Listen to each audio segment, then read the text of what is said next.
have invocation by Reverend Peggy.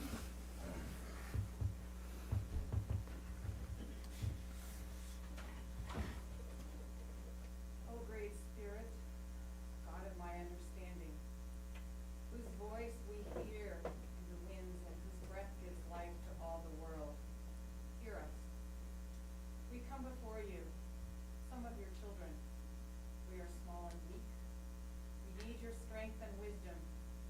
Let us walk in beauty and make our eyes ever behold the red and purple sunset. Make our hands respect the things you have made, our ears sharp to hear your voice. Make us wise so that we may know the things you have taught our people, the lessons you have hidden in every leaf and rock. We seek strength not to be superior to our brothers, but to be able to fight our greatest enemy, ourselves. Make us ever ready to come to you with clean hands and straight eyes, so that when life fades in the fading sunset, our spirit may come to you without shame. Amen. Thank you. Okay, roll call, please. Councilmember Wright, Here. Councilmember Bilderrain, Here. Councilmember Klink, Here. Mayor Pro Tem Ogilvy, Here. Mayor Mitz. Here. All present. Thank you. We have no closed sessions announcement. Any changes to the agenda? No changes. Okay, announcements. These proceedings will be viewed on demand at City of 29 Palms website at www.29palms.org. You may also live stream this meeting by going to the website and clicking on meeting agendas link. Awards, presentations, appointments, proclamations. Presentation to the Kiwanis Club and the 29 Palms Interact Club for their participation in Cash for Trash and Recycling program. So if you could meet the Mayor Pro Tem at the podium, she would love to give you some money.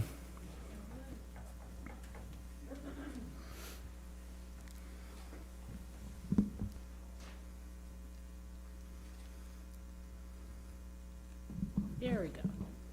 All righty. So you're part of the Interact Club? What is that? Basically, it's a club at the high school. We do community service. We do reach out, basically just show our gratitude for what 29 Palms has done for us. Okay, wonderful. And where did you guys pick up trash? The vacant lot next to the post office in 29. Oh, we really appreciate it. And thank you. Thank you. There you go. And hi. Hi. How are you? Keep an eye. Yes, okay. And Kiwanis, right? Where did you pick up trash? Right across from Circle K on the highway, 2 lots. Well, thank you, thank you, thank you. And the city really appreciates you doing that. And there you are. Thank you.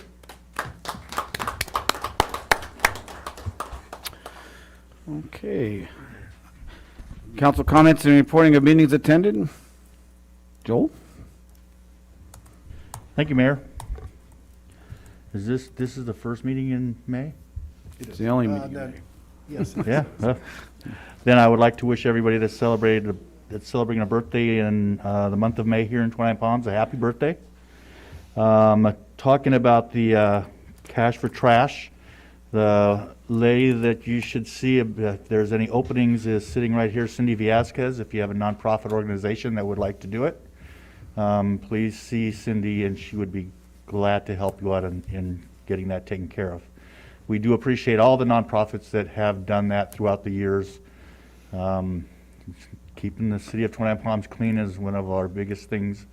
We have tourism and us ourselves going out and seeing trash it's not a good thing on us, so that's why we have to get out there and do all the cleaning up so that we can make it clean for our tourists and people visiting.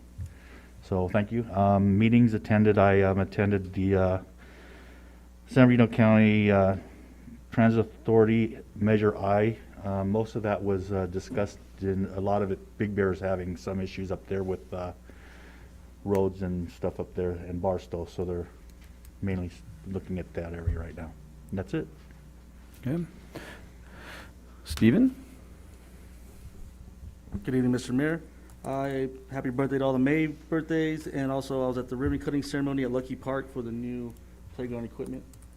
And those kids are already playing on it, having a good time, so it's always good to see kids out there enjoying enjoying the sun and playing on the new equipment. That's all I have, Mr. Mayor. Thank you. Mac? Thank you, Mr. Mayor. I did also attend the ribbon cutting in the park for the new playground equipment, and also attended the Split Rock mural ribbon cutting, and got me a face mask, a souvenir face mask, because I don't really want to wear it. So. And then also, we did do the JPA via Zoom this month, and really been going over just kind of old information and stuff like that, because it's 7 new members on the board, so trying to get them up to speed, so not really any new information covered or anything like that. And then I went to court with the mayor and Frank, city manager, Thursday? Or Friday, okay. Friday, and so I guess, we'll see how all of that turned out Thursday, so stay tuned. And I think that's all I got, Mr. Mayor. Thank you. Thank you. Mayor Pro Tem? Good evening. I also attended the Lucky Park ribbon cutting ceremony, which was refreshing, and it is always nice to see the kids play on the playground and take advantage of the green space that we have here. And I also attended the mural presentation ceremony off of Split Rock by Morongo Basin Healthcare District. And it's a beautiful mural, and yes, if you had an opportunity to get one in a mask, it was wonderful. All right, that's it. Thank you.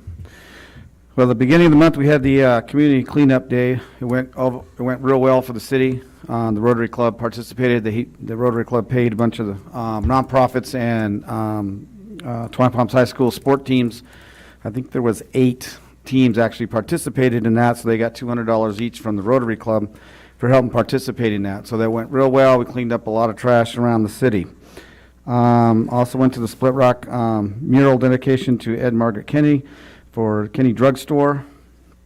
Participated, went to the National Prayer Day with Mac was presiding over that right here at Veterans Park. Also went to the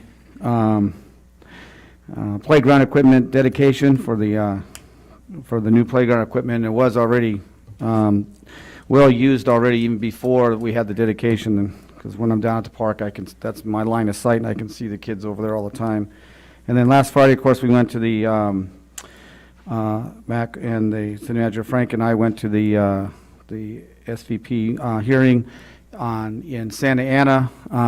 We had about a dozen people from the city speak, and then there was about a dozen people online, and then she ended it after about 3.5 hours. And then obviously she said she'd give us her decision, or possibly give a decision. Thursday starts at 3:30. There's no one can attend it. It's going to be only on Zoom. So hopefully she listened, and there was some compelling testimony there. We're not sure what her feeling is, because obviously when someone's wearing a mask up there behind a glass thing, it's hard to tell their expressions when they're listening to people testify. So it was, so hopefully we'll go our way. We'll know Thursday. So other than that, that's all I have. I thought I'd remind you, Mac, what you did on National Prayer Day. Oh, I do want to make one more comment. The testimonies that was given, I want to say Councilmember McWright gave a great speech. It was very well prepared, and it was very moving for me even. I hope that the judge listened to him, because he actually quoted some of the scriptures, and everything was right on point. So Mac, I want to congratulate you on, it was a well done speech. Thank you. Okay. Consent calendar. All matters listed under the consent calendar to be considered routine by the City Council in its capacity as assessor agent to the former Twentynine Palms Redevelopment Agency, and will be enacted on one motion in the form listed. Any item may be removed from the consent calendar, considered separately by the City Council. The public will be given an opportunity to comment on the consent calendar items prior to the City Council action. Okay, does anybody have any items that need removed or would like to speak? Anybody from the public want to comment on any items on the consent calendar before we bring it back? Okay. Cindy, the only one I have is number 6 for me, right? Am I correct? Okay. Okay, and before somebody makes a motion, I will abstain from when I vote on item number 6. It has to do with the Project Phoenix warrant register for the checks. So, okay, I'm looking for a motion. I'll move this consent calendar. Okay. Yeah, a motion is second. Any other discussion? Hearing none. Roll call, please. Councilmember Klink, Aye. Councilmember Bilderrain, Aye. Councilmember Wright, Aye. Mayor Pro Tem Ogilvy, Aye. Mayor Mitz. Aye, all except for item number 6. Approved by vote. Thank you. Items removed, consent calendar is none, no public hearing, discussion and potential action items, and I'll be leaving the room for number 14 and number 15. Mayor Pro Tem, it's all yours.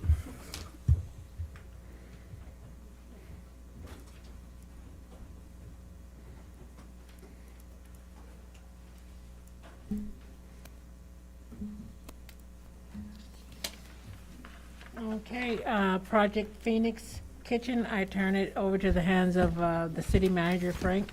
Well, thank you, Madam Pro Tem, members of the council. The item in front of you this evening, the recommendation from staff is to approve $416,288 of change orders associated with the development of the commercial kitchen in Project Phoenix Community Center.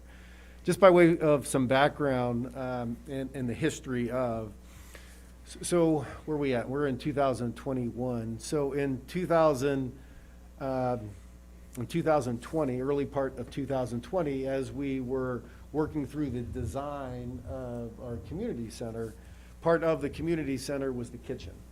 At that point in time, construction costs were still undetermined. We had a very conservative estimate as it relates to Project Phoenix as a whole, and we were moving forward with the design of the kitchen as 4 walls, basically.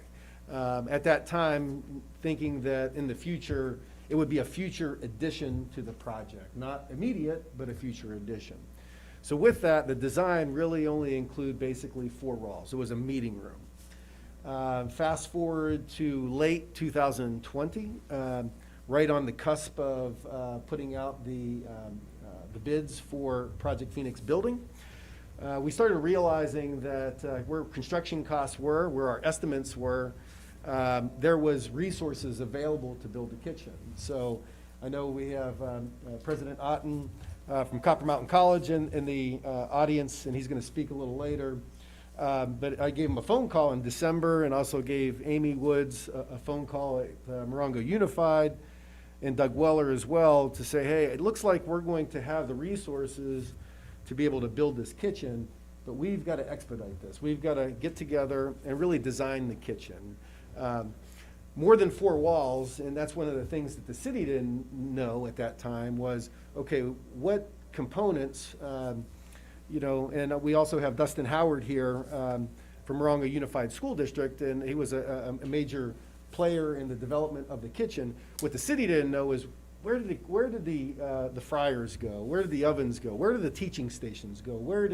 How does everything lay out in the area? And so in December, we started seeing that the resources were available, and it came to fruition in January when we bid it out and we got the bids back that we had the resources to bid it. And fortunately, all the players came together. Morongo Unified School District leveraged their expertise in kitchens along with their resources to outfit the kitchen with everything not affixed to the building. Okay.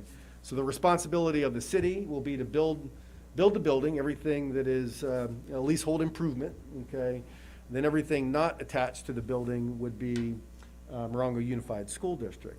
Copper Mountain College, their commitment to the project as a collective is they contributed $20,000 to the design of the kitchen. We had, as you know, council, Holt Architecture was our design of our buildings, but it was a specialty designer that we had to bring on to be able to lay out the kitchen. So we did that. We all worked together several months kind of laying out the kitchen, and I do have the layout, which is right here for the kitchen. And so we worked hard on this to be able to, to see what would work for not only Morongo Unified School District, Copper Mountain College, but also the city, that would be able to, have, when we have events in our community kitchen or community center, that this kitchen would be able to be utilized for whatever catering capacity needed at that time. And we as a city are allowed to use this equipment when it's not being used, by the educational institutions. So with that, we had to go out to bid. We did go bid for the four walls, if you will, and the entire Project Phoenix back in January. So this design came thereafter. So we did have to request a change order, because there was electrical, there was plumbing, everything associated outside of a four-wall HVAC, everything is associated outside of basically a meeting room. So we requested those change orders after the design was complete. And the change orders as presented in the staff report was $416,000, I think 288, 416, 288. We did, this was higher than what we anticipated, kind of going into it.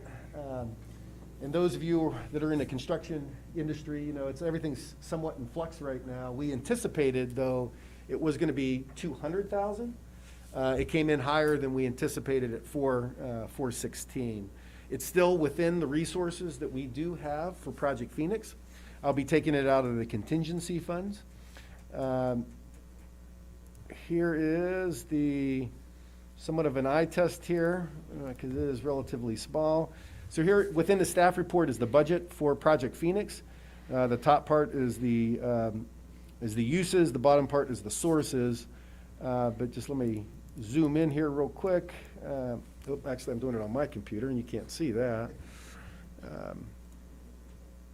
So here are this is the budget. Again, it's an eye test here, but in the top part of the budget attached to the staff report are the uses of Project Phoenix funds, and here are the sources at the bottom. And as you can see, there's still a surplus of $30,000. This line item right here is the kitchen. At 425 is what the estimate when we did this staff report.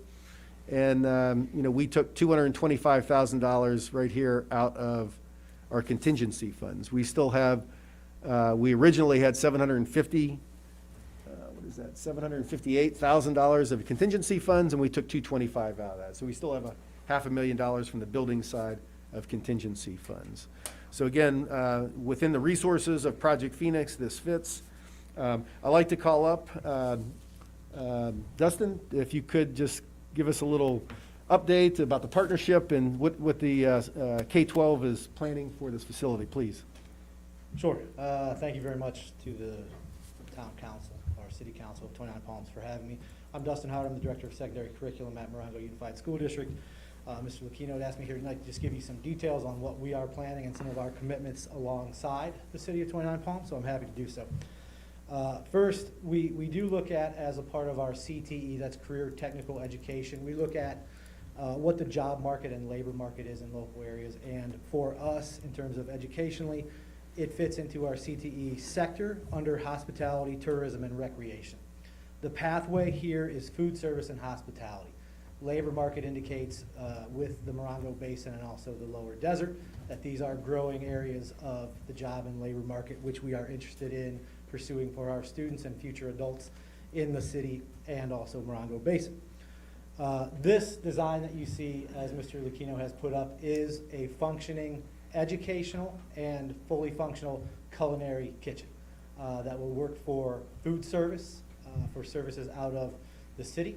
Also for the educational setting, you can see there with mobile student stations in the kitchen, a highly functional kitchen line. This is, by all accounts, with my 9 years of culinary experience from the age of 15 to 24, 25, a highly functional kitchen with prep area, dish and sanitary region, storage, and then your cooking line that we have some plans that we hope to bring to fruition in terms of also bringing some technology in with the funds from Morongo Unified in terms of computer access. And I believe that will be a joint effort in terms of the accessibility with Wi-Fi throughout the building with the school district, Copper Mountain College, and the city of 29 Palms. So we have collaborated in a great fashion, in my estimation, on the planning of this kitchen.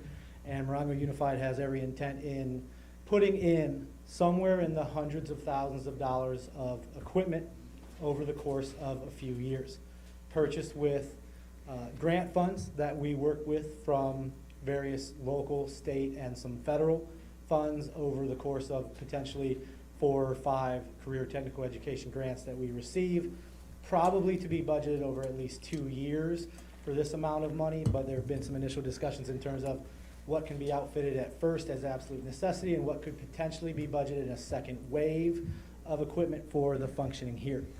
Aside from what looks to be a beautiful kitchen, I just want to give you a little bit of information on what the program will be.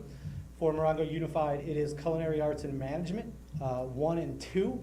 Students will take 2 years worth of courses. In terms of the functionality, it will look like one of 2 things. Probably 2 3-period blocks for students during the school day with transportation provided by Morongo Unified to and from, or 3 2-period blocks.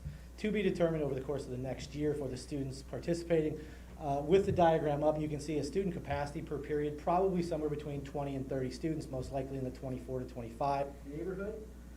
And they would complete over the course of 2 and potentially 1, if we double period blocked some things, the entire food service and hospitality program, earning their Serve Safe Food Handlers card upon completion of the program, and walking out with the opportunity to move into any of the growing, like I said, hospitality, tourism, and recreational job sectors and availability. So with that, again, through a combination of our CTIG grant, Strong Workforce Program grant, Perkins grant, and 1 or 2 others, the intent here is to outfit this kitchen to serve the functionality of a teaching and learning kitchen, while also being a fully functioning and operational culinary kitchen as well.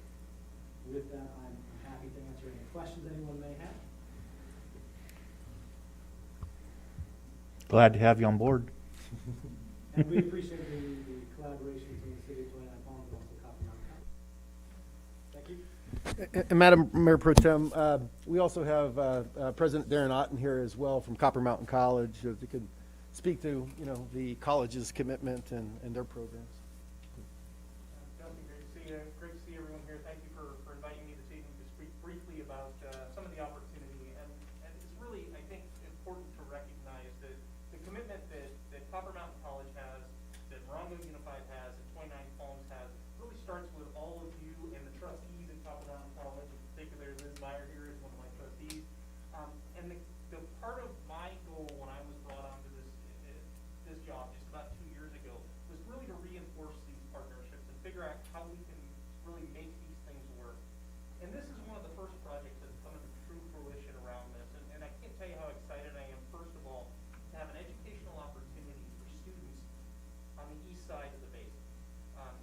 Right now, we have a culinary program at Copper Mountain College, and those students are actually taking courses at Yucca High's campus. We don't have an opportunity for students here on the east side. So I think that's first important thing. The second thing that's really exciting about what's going on here, as Dustin indicated, there's an opportunity for students to get their Serve Safe right out of the high school environment. They're ready to go to work tomorrow with the skills that ultimately they're picking up in Morongo Unified's CTE world. That's where we also have an opportunity to pick them up, to take them to the next level, with the opportunity to earn an associate's degree, and even go further, because the way we've scaffolded this is we've actually now built a associate's degree for transfer in hospitality management down to Palm Desert. So there's a true pathway from K through 12 to an associate's degree level to a 4-year degree with CSUSD down in Palm Desert. And what we're talking about here is an opportunity for students not only to earn a wage, but earn a wage while they're also earning stair-stepping degrees, right? That's the ultimate pathway. Somebody can start in high school, they can earn some money, earn and learn, as we used to say back in the day. And from there, they're able to continue to build their skills and their education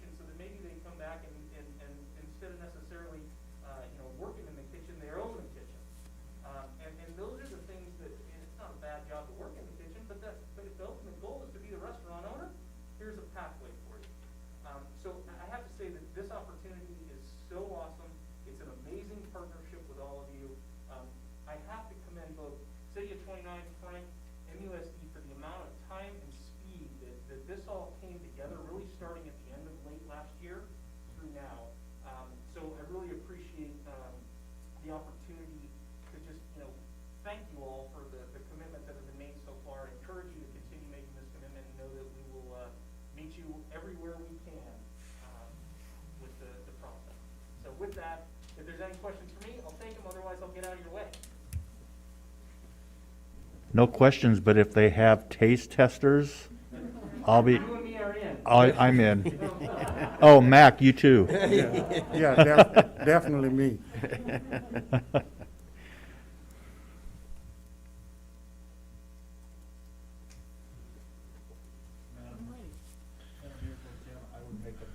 Sorry, I'd make a motion that we approve item number 14, recommending the approval of $416,288 of change orders associated with development of a commercial kitchen in the Project Phoenix.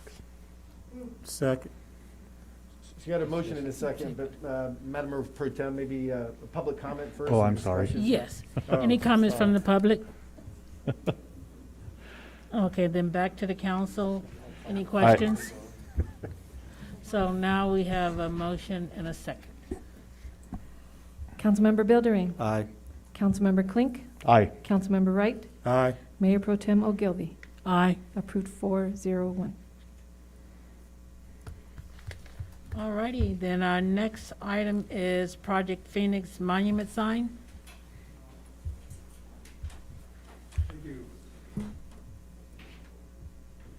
Thank you, Madam Pro Tem.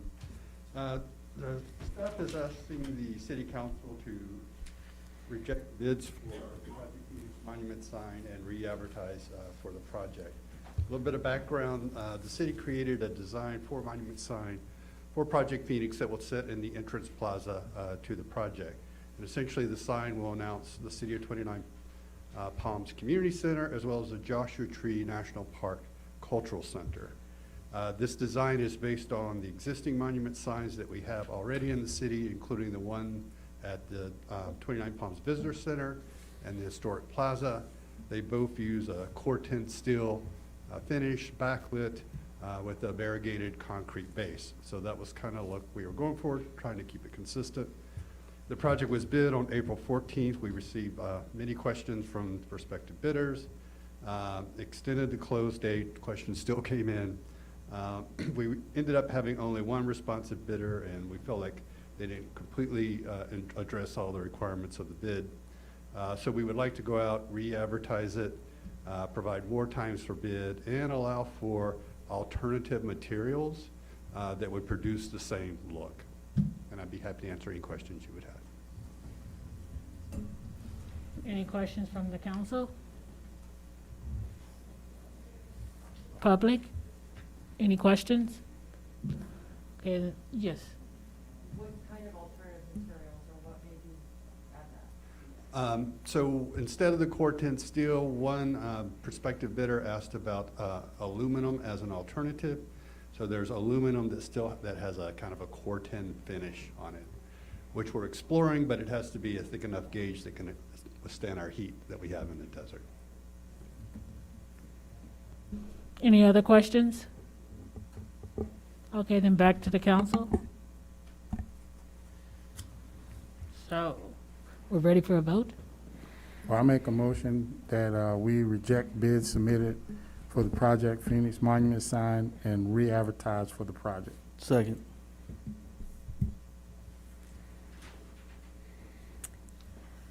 Councilmember Klink. Aye. Councilmember Wright. Aye. Councilmember Buildering. Aye. Mayor Pro Tem Ogilvy. Aye. Approved 4-0-1.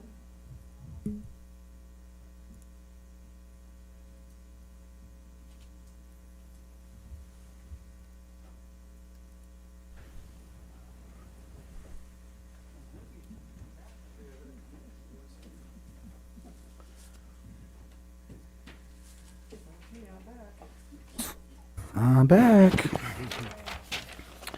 Okay, we are on number 16, Tourism Business Improvement District adjusting budget. Yeah, thank you, Mr. Mayor, members of the council. Just a quick introduction before Breanne talks through this staff report.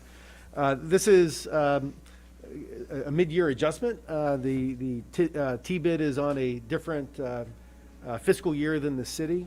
As the council will recall, last year amidst the COVID crisis, both the city, the T-bid, all organizations had the uncertainty out there, so they were extremely conservative.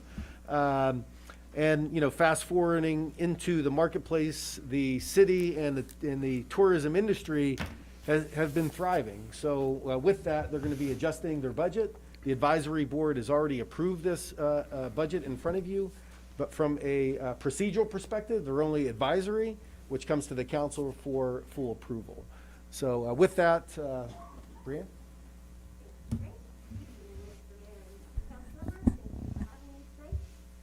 So I'm here on behalf of our city's first business inclusion district to present a recommendation, as said, for an adjustment and increase for tourism marketing budget for our current fiscal year. We are seeking your approval to increase our budget from $178,000 to $255,000 and would like to utilize that additional $77,000 for the remaining 6 months of our year, which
Anybody have any questions?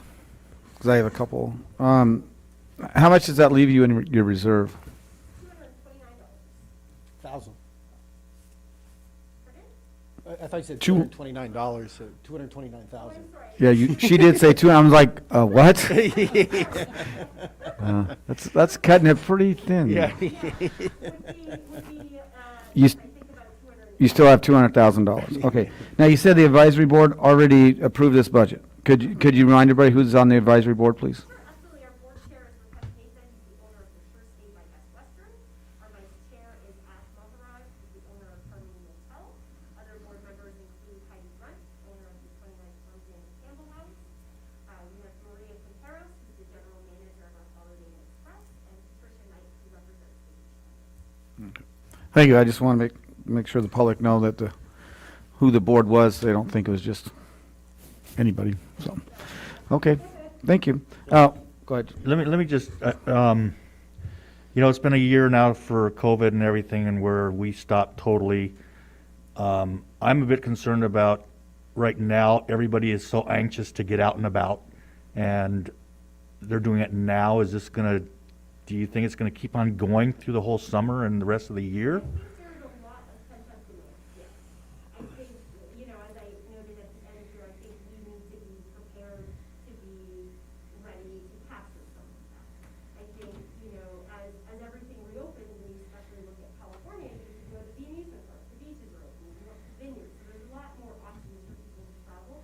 I do strongly believe that there's still a large group of people out there that have some hesitancy perhaps, and that are still going to be seeking small rural destinations, still planning those trips to national parks and road trips. Okay. So, And not to mention, families now are renting those RVs, and they're hitting the road in record numbers. Okay. Anybody else in the council? Okay, we'll open up to the public. Anybody from the public? Yes, I got one. Okay, Vino, would you like to speak? You're welcome. My name is Vino Ratlaj, and I happen to represent BN Hospitality Inc. and Natal Hospitality Inc., which has just under 20% market share of the hotel rooms in our city.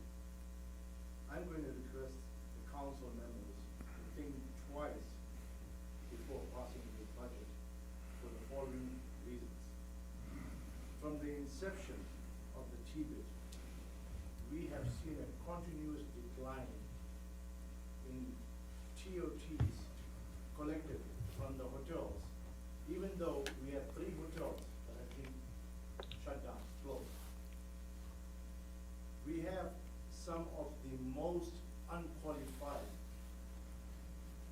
people sitting on the TBIT board that advises you, the council, to make financial decisions for our city with the tax dollars collected. Even some of them publicly admitted in a TBIT meeting, they are not qualified, they have no experience, they don't know what they're doing. I've been attending the TBIT meetings for some time, and I was even shocked to hear the chairman of the TBIT, Mr. Rakesh Mata, some of the comments he was making were very embarrassing. In closing, I'm not against the TBIT, but I would suggest the council to hire a professional consultant to advise us how and where to best spend our tax dollars collected. The present TBIT is not giving the council good sound advice where and how to spend our money. With that said, if anybody has any questions for me, I'm actually willing to take them. Thanks. Thank you. Anybody else? No one else? Mr. Mayor, if I may add, Yes. With the SVP court case that you mentioned earlier, it was a really nice exercise that Brianne did for the benefit of, the case and trying to prove why that SVP wouldn't go there. But it was very enlightening, and just to want to emphasize this, and we're going to use this for economic development purposes. So what Brianne did is extrapolate. This is an estimation, looking at our hotel rooms in the city, our RV parks in the city, our vacation home rentals in the city, knowing what the occupancy is in those hotel rooms, and the occupancy and the Airbnbs, and estimate how many people were within the room. So a lot of it is estimations, but I think it was 2.5 persons, maybe 2 people per room. What it worked out to be, so if you look at that over a year, it's 800 and some odd thousand people that are coming through our city or staying in our city, in those rooms that I mentioned, hotels, Airbnbs, and RV parks. And I think it's real important that we're going to start focusing in on that, because you think about it, if we could start having opportunities for them, those 800,000 people, to expend some dollars, that's a really powerful tool from an economic development purpose. So although it was for the SVP, it really was a great exercise to really show that power of economic development of these hotels that we have, what an asset it is for our city, and the vacation home rentals, what an asset it is for our city. And we just need to work towards more capitalization of that. So anyway, I just wanted to add that, Mr. Mayor. Okay, thank you. Okay, anybody else from the council? Any more questions for staff? You, okay? I'm a little confused. Mr. Vito, what are you trying to say we're not getting the right? The council's we're not getting the right information? You are not being advised properly. We don't have the best people qualified to be giving you advice on the TBIT. When I'm telling you that our TOT collection has been declining, it's not a number that I've thumbs up. Cindy has those numbers. You all are privy to those numbers. You can go and check the history from the inception of the TBIT. It has been continuously going down because we don't have the right people sitting in the TBIT. Hire outside consultant. Let's bring them in, and you see what will happen. Our tax dollars will increase. They will advise us properly, rather than having unqualified people who are benchwarmers. Thank you. That's one thing. You are- And Mr. Mayor, just to clarify that, and Vino, and we've had these reports before, it hasn't been a continuous decline from the hotel side. There were quarters that declined. One quarter was the government shutdown. Another quarter was that was COVID, obviously. So those are 2 quarters that were during that time frame that did decline. That's not true. Okay, well, obviously, please. Obviously, if they're going to spend, they had 200,000 still in reserve, and there's another, now they want to spend 178,000. That means they had $378,000 in reserve plus what they were spending. So it just seems like the numbers are there, and I don't feel that we've been misled by the advisory board or by the director. So, okay. Okay, I'm looking for a motion. Do you mind if I just add? No, we've already had the public comment. Thank you. So, I'm looking for a motion. Okay. Let's see, I make a motion that we accept the increase, Oh, let me pull it up here. Sorry. the increase of the budget for T-bid for $178,000 to $255,900. Okay. Do I have a second? Second. You have a second. Any other discussion by the council? Okay. Roll call, please. Councilmember Bilderine, Aye. Councilmember Wright, Aye. Councilmember Klink, Aye. Mayor Pro Tem Ogilvy, Aye. Mayor Mitz. Aye. Approved Thank 5-0. you. Okay, number 17, preliminary special fund budget for the 2-year fiscal budgets for 21, 22, and 22, 23. Frank? Well, thank you, Mr. Mayor, members of the council. The item in front of you this evening is our special funds budget. As the council will recall, we're going to have 4 hearings relating to our budget 2 of which will be preliminary, and that's what today is a preliminary based on the special funds budget. We've already had that preliminary for the general fund. We'll follow that up by propose for adoption of the general fund and the special funds budget.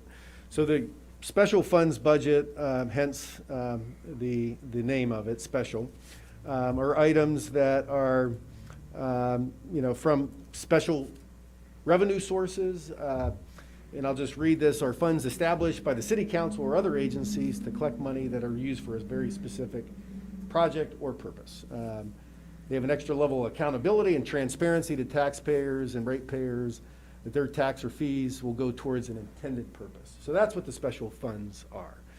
So that's what we'll be reviewing this evening. The time frame that we'll be talking about, we did have our meeting in April 27th, and that was the preliminary general fund budget. So that was proposed to the council just for vetting and review purposes. Tonight will be the special funds budget. Just as a reminder, in June 8th is our regular scheduled meeting. I think it was June 8th, and what was it, 22nd was our regular meeting. We've canceled the June 8th meeting. We still need 2 meetings in June, and just so we don't do them back to back, it'll be June 15th and June 29th. So those will be the 2 meetings in June, to adopt the budget, consider adoption of the budget. So back in January, we had our strategic priority session, and these were the items that the council talked about as issues that they wanted us to address. So vacation home rentals from a policy perspective, definitely that was one of the items that the council gave us direction on. In the general fund side, we have allocated resources for code enforcement, additional resources for code enforcement to enforce the disruption that potentially could be caused by vacation home rentals, to address some of the concerns from our residents of our city. We're also working with the county in the town of Yucca Valley. This vacation home rental phenomena is kind of going on in our entire Morongo Basin. So kind of working collectively to address the issues that are out there. And so more coming on that in future meetings. Off-road enforcement, that was definitely an issue that has been, was addressed, and the Sheriff's Department, through their green sticker funds that they receive, have been cut. And so what the city is going to be doing is to help backfill those resources through our COPS money that we have for frontline law enforcement. So that is a focal point of staff, and we're addressing that. COVID relief through the American Recovery Act, which we've received recently guidance from it, last Wednesday actually. We're going to be able to deploy COVID relief to our community, to our city, and to accomplish some goals that are out there. More to come on that. The guidelines of that just came out last Wednesday. The city will receive $4.9 million from that American Recovery Act, which will be deploying those resources. Bike paths, again, another priority. In the planning stages, Sullivan for a bike path, and also Amboy. So those 2 projects are underway, and actually the third one is Split Rock. So from Split Rock to Adobe Road, the Channel Trail project. So those 3 bike paths are a priority and even in process. Updating infrastructure and facilities, something that we're working on. I know we're going to be meeting with the Finance Committee tomorrow.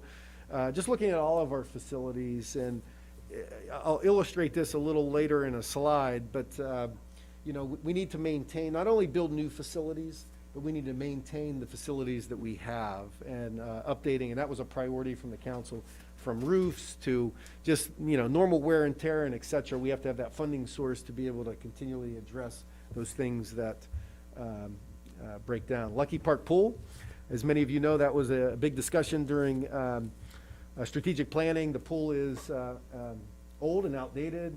I think 1975 was the last improvement that was made. That was a long time ago. We even have staff members probably weren't even born in 1975. So it's been a long time coming. And although the resources that we initially mentioned in strategic planning, we thought And that was a swag number, quite frankly, $500,000. As we continually get into this, it's going to be probably anywhere from $1.5 to $2 million to really redo that pool. So staff training. On the general fund side, we talked about this, educational reimbursement, some kind of educational program. Most of our employees from the city, and we need to continually build our knowledge base as city employees to make us more effective to our residents, and that, from a staff training perspective, is one of them. Tearing down dilapidated building structures. I'm happy to say, I think it's next week, isn't it? Next week, that burnt out house right next to Theater 29 will be coming down finally. I think, 20 years in the makings, I think, approximately, Travis. A long time coming. So finally, we got the warrant to go on the property to tear it down. And so, and then we have others. There's a list of others through the code enforcement process that we need to address to do the same. Healthcare district collaboration. A lot of comments from the council of, additional services that we needed for our residents, one of which is urgent care. So we're working, with Jackie Combs at the healthcare district on trying to create something within our community. I know, because one of the comments was, we got to drive clear to Yucca Valley when those situations happen. And for our residents, that is important. So we are working with the healthcare district to come up with a solution. Veteran services. That has been something on the council's priority list for several years with our Marine Corps base here and many retirees that are in our community, that, we need to do something bigger and better. And I know Recreations, Christina Benton, has been taking a lead on that to create some fairs, veteran services fairs. I know Councilmember Wright, I think, has been collaborating with Christina on bringing a new event to our city that can link retirees to services. Then finally, housing. A big issue within our community. I know Vino and I recently just talked about housing. It is a problem not only in city of 29 Palms, but the state of California. The challenge, with the city and developing housing, runs into always the lack of wastewater treatment. The onesie-twosie houses seem to be something that we can do. Anything, I think, over a triplex, Travis, I believe, runs into issues relating to disposal of wastewater. So we continue to work with, we do have a low-mod housing developer that we're working with right now. We're working with the Sporkin project to bring those two things through fruition. We have some resources within Project Phoenix for housing that we continue to work to bring those rental services, abilities for rental properties to our residents. So those are the strategic priorities that the council has identified. Just kind of going to the 21-22, and it's not proposed budget. This should have updated the PowerPoint. I apologize. It's preliminary budget. So looking at our expenditures cumulatively within our special funds, it's almost $22 million of expenditures that are out there. You see a little surplus. It's monies that go into special funds and go out. Ideally, should be zero. 100% goes in, 100% goes out. But you always have some carryover funds from year to year. The big one, which we'll talk about more in more depth, then when you add the general fund on top of that, which is about $10 million in this fiscal year coming up, we'll be spending about over $30 million of resources within our community. Looking at our major funding sources that are out there, general capital. General capital is a byproduct of our general fund. So it's a self-funding mechanism that we have that we just transfer over. Everything else is special funds, LTF funds, and that one, as we talked about before, is the last year of that. It's local transportation funds. The MBTA will be now utilizing 100% of those resources. So and I'll illustrate that a little bit more a little later, but those funds will be gone, and we'll have to backfill some of what we use that for in the general fund. Curb, gutter, and sidewalk. Those resources you can see are $493,000. We're in a process, though, currently, of going through a rate study, rate analysis on the curb gutter and sidewalk fee to be able to eliminate that fee for certain classes of development that add in a developer impact fee. So we're in the process of working through that. Gas tax, that's the gas tax that we get from the state. Measure I, this is the local self-help tax. San Bernardino County, we tax ourselves for the benefit of roads, and that's Measure I. Major highway programs is just various sources from Caltrans to San Bernardino County. Then Project Phoenix, and I asterisk that. And the reason that I asterisk that is we have, from the point in time we are today till the completion of Project Phoenix is next March, we have about $15 million worth of projects and spending to do from now to then to complete the project. So this is kind of a guesstimate, from today till June 30th, then June 30th till March. So it's gonna roll over into one of the 2 years. Cumulatively, it's 15 million, but we just put a benchmark here from going forward, which is why I asterisk that. So I wanted to illustrate this, because we've kind of lost sight of this, and I wanted to bring this back. The talk of gas tax several years ago with more efficiency in cars. Hard to say that in light of the current gas price situation, gas prices were dropping and consumption was dropping. So as you could see through 16, 17 was probably our low point. We were down almost half of what we were receiving at 13, 14, right? It was down to $500,000. I'm happy to say with the augmentation, and I know it's a double-edged sword, we hate it, and I just got my DMV bill this past week. I know we hate it from an individual's perspective, from an organization's perspective, the enhancement that SB1 did within gas tax, from an organizational perspective, brought us back up to our funding levels again. Our capital spending, this is from a categorical perspective, what we're going to be spending money on, from streets to parks to safety to other projects, which is that 17 million, but I'll break it in more detail. So streets, just our regular overlay projects that we're going to have this coming year, which will be on the backside of Project Phoenix, completing those roads from State Route 62 all the way to Cactus. Our public works crew and other maintenance, as you can see, we use gas tax, LTF, and Measure I to pay for those crews. Just want to point out again that LTF, this will be the last year of LTF. It's about $125,000 that we use for the benefit of our public works crew and other maintenance. That then in 21, 22, so 22, 23, the general fund will have to pick that up 100%. Not the 825, but the 125. The Medium Island, that's another project that, again, not funded from our general fund, but our special funds through San Bernardino County. That's the Medium Island in front of Stater Brothers. So that'll be from State Route 62, on State Route 62 from Encilia. And we're working through that process too. I think we're going to stop it right before that surface entrance at Stater Brothers. The HSIP, which is Highway Safety Improvement Plan program. These are improvement intersections within the roads that are identified there. So that's another San Bernardino County project, channel at El Rey. So as we always, through the years in a major rain event, El Rey has been washed away. I shouldn't say washed away, but severe damage has been created there. So we're collaborating with San Bernardino County Flood District. They're going to be improving that culvert there to be able to take more flow so it doesn't go over onto the bridge and wipe out the sidewalk, I think is the major thing that it does. But we had to contribute some of it to it, and that was $116,000. And just normal equipment replacement.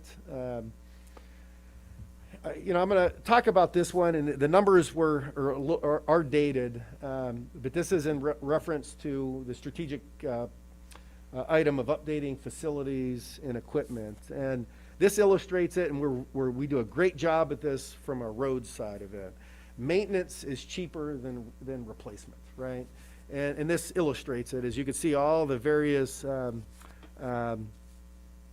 mechanisms of maintenance of our roads. And again, the price per square foot is a little dated, but the illustration remains the same, is we need to continue to maintain. When we continue to maintain and the roads are preserved and not failed, then that's a good thing. If we don't maintain and preserve, and as you could see in the reconstruction is a lot more expensive than the maintenance.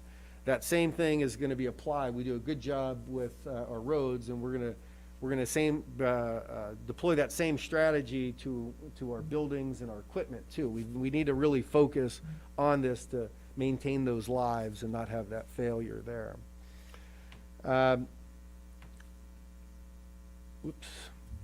So the park projects, as mentioned earlier, Lucky Park is the big one.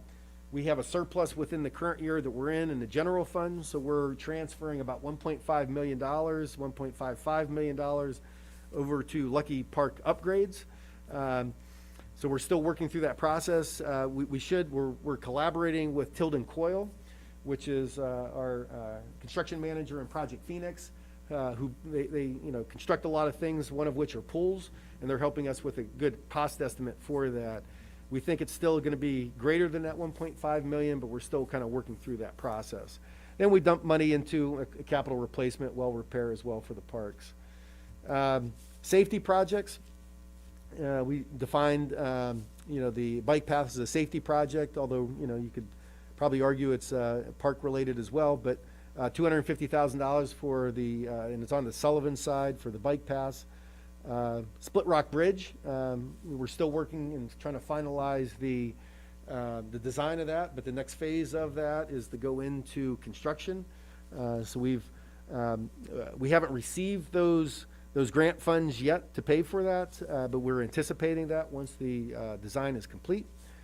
Neighborhood safety project, again, just like what we talked about from the neighborhood or from the intersection, this is the same thing from a neighborhood side of improvements from beacons to striping to, and then there's some street improvements, some slurry, some chip seal, I think, improvements along with this federally funded program that we've got. State route to school. So those are the two sidewalk projects on 2 Mile, from Adobe to Utah. Then on El Sol, can't remember the intersections there from El Sol, but to connect all those sidewalks on El Sol. So that's the safe route to school there. Then some other miscellaneous traffic safety fund. Project Phoenix, as mentioned earlier, here's some of the 6.4 million that I mentioned earlier, but again, this is going to be a moving target from the 2 years, but fiscal the year that we're in today and the fiscal year that we're in tomorrow, which is 21-22, the accumulation of that is $15 million, which will be fully expended by March of next year. Finally, some miscellaneous projects within our special funds budget. Again, vehicle replacement. That very specifically talking about our code enforcement. We're adding an additional code enforcement officer that needs a vehicle. This would be the vehicle for that purchase. EV charger within Project Phoenix. We're going to have 5. I think it's 3 fast chargers, 2 slow chargers, right? So that we'll have 5 EV charging stations there. The Tranel Trail, as mentioned earlier, that's a $900,000 grant funded from Split Rock to Adobe for the trails. Then 2 planning documents, downtown specific plan and the general housing element plan. Again, mostly the special funds are project related, but there are some operating special funds. Traffic safety fund, this one is almost completely depleted. We as a city used to get 83 cents on a dollar for a traffic ticket. So we were getting, I think, around $35,000 in the past. I think we're down to, Abigail, what was like $2,000-$3,000 now. The state has reallocated these funds. They're pushing more of these funds to the courts. And as we heard, even in the governor's proposal, they're waiving a lot of traffic tickets. So we're we're not anticipating much coming really from this fund this coming year. Risk management, we have an SIR, which is a self-insurance retention.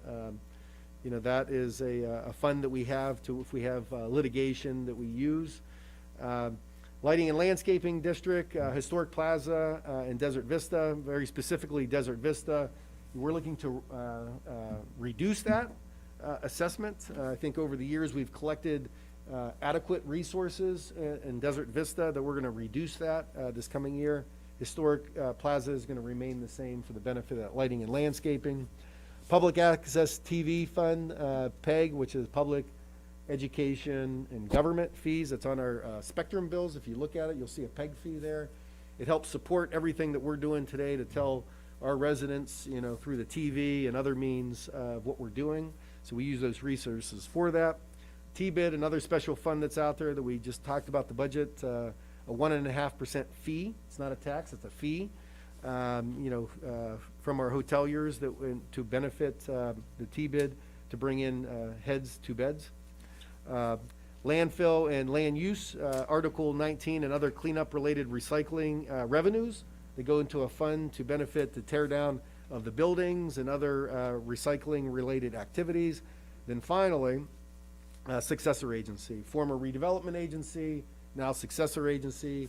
This fund is primarily used to collect those property taxes to pay the debt service on the bonds that are out there. So those are all the special funds. Again, majority of them are projects. Some are operationally. And Mr. Mayor, I am done talking, and I'm happy to answer any questions. Okay, well, obviously, the one you had for Lucky Park for the 1.5, we haven't even, that's where you put that in there, but we haven't even allocated any of that, so, correct?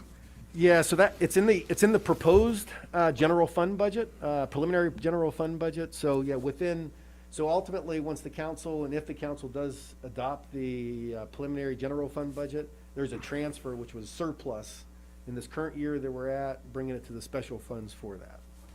Okay. But if we decide not to use it there, we can still move it back, or? That is correct. Yeah, that is correct. Okay. Okay, any other questions for Frank?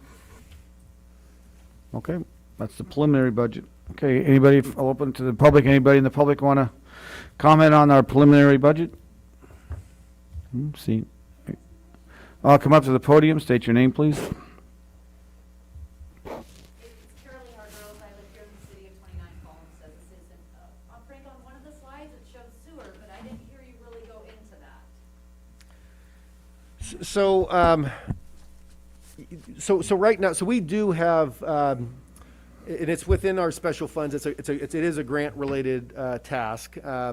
So the state of California, the state water has given the city $982,000 to start with the development of the sewer project, broken into 4 parts: outreach, financial analysis, CEQA, and preliminary design. So those 4 steps are part of the development of sewer. So that's what, Yes, thank you. Yes, come to the podium, don't talk from the chair. I'm pretty loud though, you know? Well, I know, but, So that's what that money would, that's what that allocation is then? Because I believe it was, I don't know if you can put it back, I couldn't see the, was it 500,000 you wanted on there for the sewer? No, it was, sewer treatment plant, so 1.1. Oh, that's separate. So that's related to, there's 2 things in there. There's, as what I mentioned, and Project Phoenix. So, so Project Phoenix, you know, there's a sewer component there, but then there's also that state water grant, as I mentioned, to develop that. Okay, so that's what That's what, yeah, it's two things. So $982,000. was. Right. To equal, Correct. Cool, For thank you. Project Phoenix and for that 982. okay, thank you so much. you're welcome. Anybody else? Okay, well, we'll just take that under advisement. Okay, future calendar initiated items. Does anybody have any other items they'd like to initiate? Can I just make a mention that we did add last meeting, the emergency item. It wasn't listed on here, and I apologize for that, but we do have it listed, and it will be at the next meeting. Okay, seeing none from the council. Okay, public comments. This is the time for the public to address the city council on issues within the jurisdiction of the city council that are not on this agenda. All comments are to be considered directed to the city council and shall not consist of any personal attacks. Members of the public are expected to maintain a professional and courteous decorum during their comments. This is a time limitation of 3 minutes per person. If you haven't already done so, please fill out a name and address slips and give them to the city clerk. The city council is prohibited by state law from taking action and discussing items, including the not included on the printed agenda. Public comments on specific agenda items will be deferred to consideration and other items. Okay, we have Carol Lee. You're up. Shirley Hargrove, citizen. First, thank you for the inclusive playground at Lucky Park. That was awesome. So kudos to you guys for pulling that off. It was really awesome to be there. So I want to say it was Monday of last week. I get a call at 7:30. My phone shows Beverly Hills. Well, as my builder knows, I'm the local karaoke singer. I thought I had made my break. That was not the case. It was a survey company asking me if I wanted to do a, what did he call it, a public opinion survey. I took it. It was very, very long. The whole time, I kept going back and thinking, oh, the city's taxing. Oh, this is by the water district. What is going on? The problem with the survey, and as a school board member, I have done two, with 2 failed bonds, but there's that. The problem with the survey was I couldn't figure out if it was really a survey or if it was being used to gauge opposition.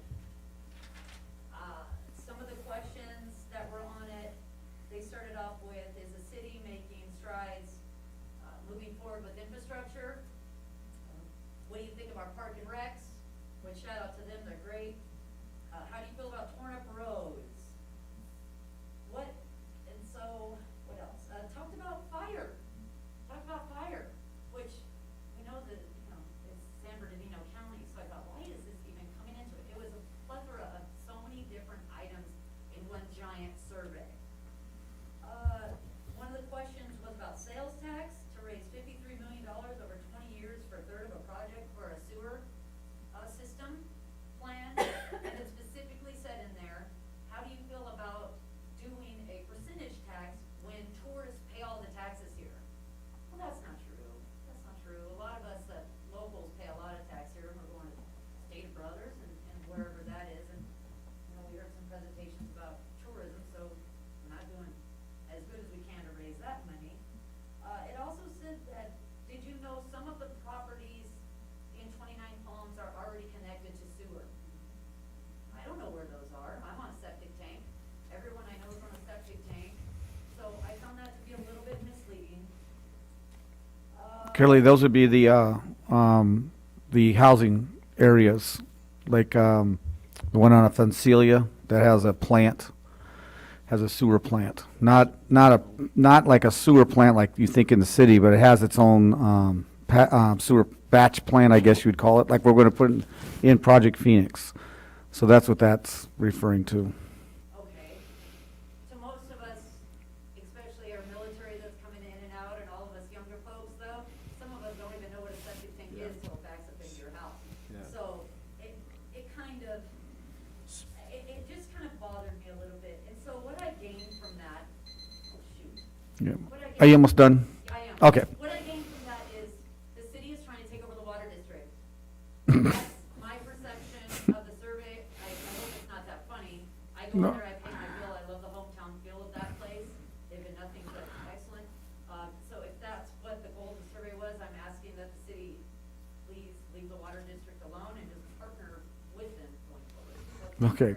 I wasn't laughing at you. I just had that, if that's the only thing you got out of the whole survey, it was gauged for the sewer because, and the other thing it was gauged for, we're having a, obviously, the sheriff's department gave us a 5-year plan of 5% per year that's going to go up. So you take our $4 million budget and multiply that by 5% for 5 years, we have to figure out a way to pay for all that. So I'm sorry if you got. No, I understand, trust me, I understand paying. Yes. So I'm sorry if that was the impression you got out of it. That's why I'm here tonight is I would like the city to not Okay. Well, thank you for your comment, but, okay, thank you. Okay. Anybody else? No, that's the only slips I got. Okay.